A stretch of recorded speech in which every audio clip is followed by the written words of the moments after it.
अस्सलामुअलैकुम। मैं उम्मीद करती हूँ कि आप सब लोग खैरियत से होंगे। Welcome to my channel maths academy. आज का हमारा जो सा लेक्चर है वो एक्सरसाइज नंबर 1.1 का क्वेश्चन नंबर 4 हमने सॉल्व करना है। Prove the following rules of addition. जी, अब ये हमारे पास जो क्वेश्चन है a over C plus B over C is equal to a plus over C. ये क्वेश्चन इंतहाई आसान है और इसको एलसीएम के तरीके से कर सकते हैं, लेकिन हम बाउंड हो चुके हैं। उन्होंने कहा है rules prove the following rules of addition. अब हमने रूल्स ऑफ एडिशन यहाँ पर लगाने हैं। हाँ जी, अब इसकी लेफ्ट हैंड साइड है जो है वो हमारे पास a over C plus B over C है। अब हमने इसको राइट हैंड साइड के बराबर करना है, लेफ्ट हैंड साइड को राइट हैंड साइड के बराबर करना है। अब सबसे पहले देखें a over C plus B over C के डिनोमिनेटर दोनों के सेम हैं। अब हम क्या करेंगे, हम न्यूमिनेटर और डिनोमिनेटर को अलहदा अलहदा कर देंगे। a multiply by 1 over C plus B multiply by 1 over C. अब a को 1 ओवर सी से मल्टीप्लाई किया और b को भी 1 ओवर सी से मल्टीप्लाई किया, तो ये कौन सी प्रॉपर्टी बन गई, मल्टीप्लिकेटिव प्रॉपर्टी। जी नेक्स्ट देखें, अब दोनों a 1 ओवर सी दोनों के साथ मल्टीप्लाई हो रहे हैं, तो अब हम 1 ओवर सी को कॉमन ले लेंगे, साइड पे कर लेंगे और a प्लस बी हमारे पास ब्रैकेट में आ जाएगा। अगर 1 ओवर सी को हम लेफ़्ट साइड पे लेंगे तो ये लेफ़्ट डिस्ट्रीब्यूटिव प्रॉपर्टी आ जाएगी। अगर 1 ओवर सी को हम राइट साइड पे लेंगे तो ये राइट डिस्ट्रीब्यूटिव प्रॉपर्टी आ जाएगी। अब सिंपल a प्लस बी को 1 से मल्टीप्लाई किया तो a प्लस बी आ गया ओवर सी, जो कि राइट हैंड साइड के हमारे बराबर आ गया है। उसके बाद नेक्स्ट क्वेश्चन देखें। नेक्स्ट क्वेश्चन है हमारे पास A B plus C D is equal to A D plus B C over B D.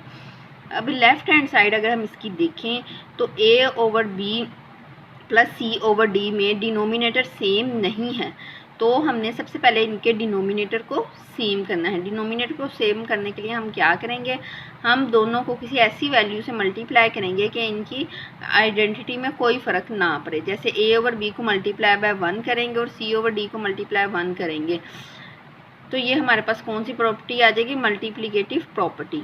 अच्छा, अब हमने 1 को कंज्यूम करना है या 1 को रिप्लेस करना है किसी ऐसी वैल्यू के साथ कि हमारे पास इनके डिनोमिनेटर सेम आ जाए, तो हम क्या करेंगे, हम d, अब यहाँ पर हमारे डिनोमिनेटर में b तो मौजूद है, अब d नहीं मौजूद, तो d मालूम करने के लिए हम d multiply by 1 over d करेंगे। d से कैंसिल हो जाएगा तो 1 बाकी बचेगा। इसी तरह c over d multiply by, यहाँ हमें b चाहिए तो b multiply by 1 over b करेंगे, b से कैंसिल हो जाएगा तो 1 हमारे पास बाकी रह जाएगा।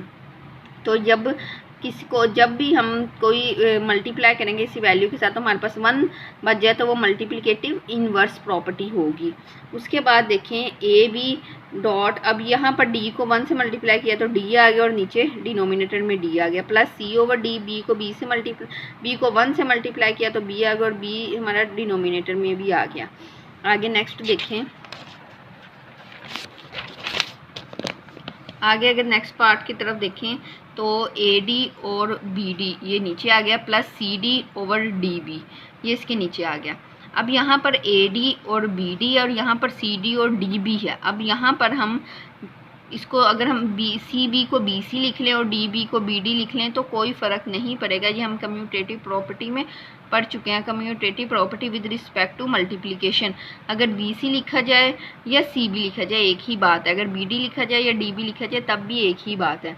नेक्स्ट देखें, अब अगर हम A D multiply 1 over B D कर लें plus B C multiply by 1 over B D कर लें, ऐसा हमने क्यों किया, क्योंकि इनके अब डिनोमिनेटर सेम हो चुके हैं, तो इस वजह से हमने न्यूमिनेटर और डिनोमिनेटर को अलग-अलग कर लिया है।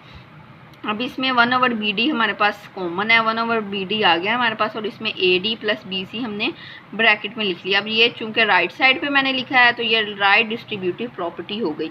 अब इसमें A D plus B C हमारे पास आ गया न्यूमिनेटर में और नीचे बी डी हमारे पास डिनोमिनेटर में आ गया, ये जो कि राइट हैंड साइड के बराबर है। आगे देखें क्वेश्चन नंबर 5। क्वेश्चन नंबर 5 जो उनसे है वो बिल्कुल क्वेश्चन नंबर 4 के सेकंड पार्ट की तरह है। अगर आपको उसकी सही समझ आई है तो उसको समझने में बहुत आसानी होगी।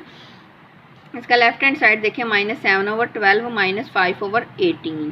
ठीक है, अब ये हमारे पास लेफ्ट हैंड साइड है, हमने राइट हैंड साइड के बराबर लेके आना है। अब हम क्या करेंगे, अब इसके हमारे पास जो उनसे है इनके डिनोमिनेटर सेम नहीं हैं, तो इनके डिनोमिनेटर को सेम करने के लिए हम क्या करेंगे, इसमें मल्टीप्लिकेटिव आइडेंटिटी प्रॉपर्टी लगाएंगे। 1 -1/12 मल्टीप्लाई बाय 1 -5/18 मल्टीप्लाई बाय 1 जी। अब हमने इस 1 को जो सा है वो रिप्लेस करना है। कैसे?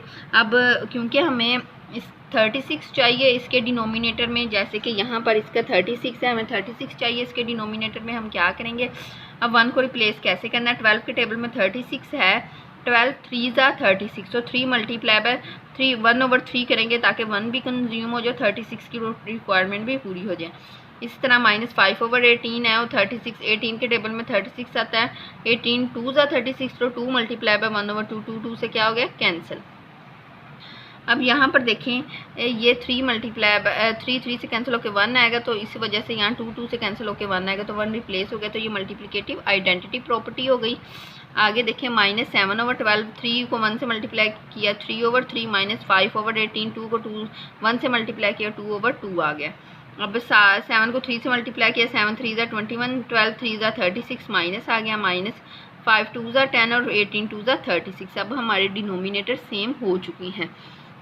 अब हमने क्या करना है, अब यहाँ पर 1/36 और 1/36 हमारे पास दोनों वैल्यू के साथ कॉमन आ गए, तो 1/36 को मैंने यहाँ पर कॉमन ले लिया और -21 -10 को ब्रैकेट में लिख लिया। अब ये मेरे पास राइट डिस्ट्रीब्यूटिव प्रॉपर्टी आ गई। -21 -10 ये न्यूमिनेटर में आ गया और 36 डिनोमिनेटर में आ गया, जो कि राइट हैंड साइड के बराबर आ गई है जी। आज हमने एक्सरसाइज नंबर 1.1 का क्वेश्चन नंबर 4 और 5 सॉल्व किया। मैं उम्मीद करती हूँ कि आपको आसानी से समझ आ गया होगा। अगर आपने कोई क्वेश्चन करना है तो आप कमेंट सेक्शन में कर सकते हैं और मेरे चैनल को सब्सक्राइब करें। अल्लाह हाफिज़।